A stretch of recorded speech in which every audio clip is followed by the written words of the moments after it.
工啊，定係做輔工？係好簡單咯，其實首先你先睇佢嘅方向，就係、你要知佢係正嘅話就先係負咯，你睇負嘅話就我唔識，但係我有冇打兩次？就好似話，我哋兩個都唔識呢個重力勢能同呢個動能，佢嘅原理係點？你可唔可以同我哋解釋下？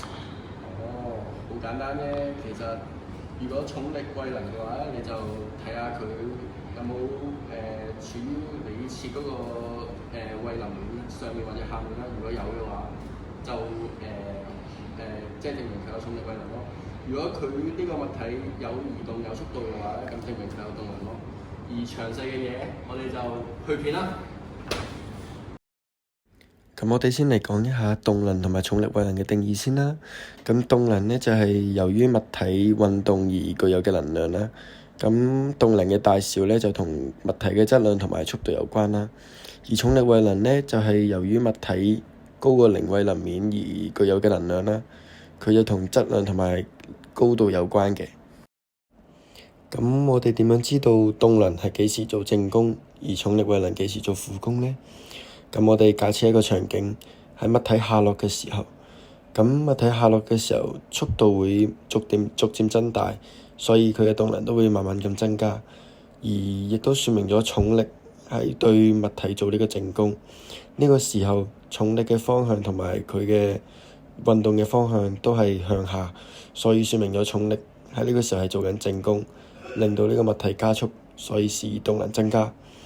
而重力勢能作負功嘅原因就係因為佢嘅變化同埋重力做功嘅關係啦。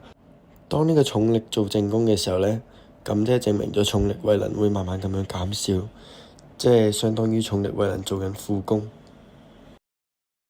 舉個例子啦，喺瀑布下落嘅時候，啲水流受到重力導致佢向下加速，呢個時候動能就會增加，即係做正功。而同時，啲水流高度會慢慢降低，所以重力位能亦都喺度做負功。相反，喺物體上升嘅時候，速度會減少，動能亦都會減少，咁亦都說明咗重力同埋呢個位移嘅方向係相反，所以說明咗重力係做緊負功，阻礙住物體嘅運動，從而導致咗呢個動能減少。而當重力做負功嘅時候呢，亦都就係代表住呢個重力位能嘅增加，相當於重力位能做正功。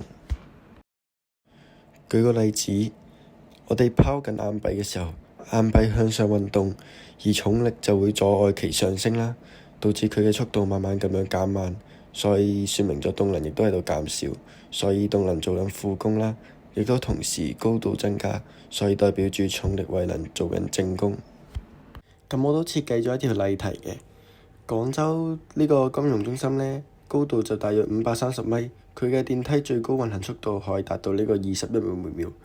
如果一個質量為60 kg 嘅乘客坐呢部電梯由1樓上到95樓，而95樓嘅高度大概係450米，咁就求呢個電梯上到95樓嘅過程中，乘客重力勢能嘅增加量。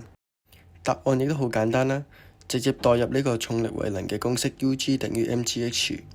我哋就可以解得呢個乘客上到95樓嘅重力位能係2.7乘呢個10嘅5次方焦耳。